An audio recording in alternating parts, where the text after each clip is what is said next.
Sisi kama Wamasai ni watu ambaye kwa miaka mingi ni watu ambaye wamenyanyaswa sana. Tumedanganywa sana, tunawekwa nyuma. Kama ni vyeo katika serikali hatupati. Kama ni manafasi hatupati. Na ndio ilifanya sisi wengine sasa tusimame imara tuseme lazima tufanye kitu. Hiyo miaka mingi tuliambiwa reli inapita hapa, inaenda mpaka Kisumu.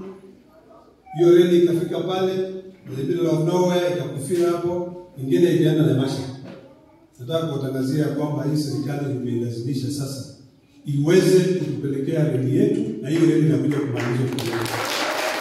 Tumepigana miaka mingi kusema hii Masai Mara yetu ni mzuri, tuwe na airport.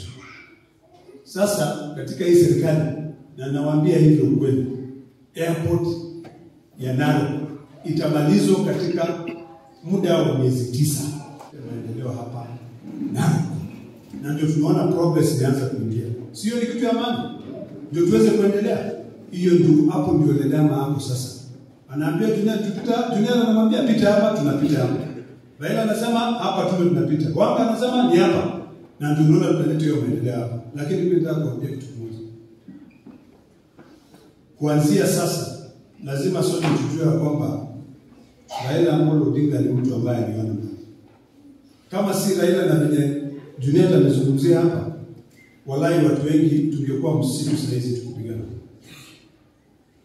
Hiyo lazima tushukuru Mungu sana kwa sababu ametusaidia kwa hiyo. Mimi sitaki kuongea mingi siku hii, ilikuwa ni siku ya Mheshimiwa Gladys Wanga.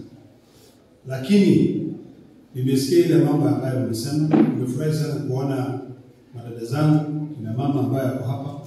Nimemuomba Gladys Wanga atakuja, alafu tatuma msichana wangu mmoja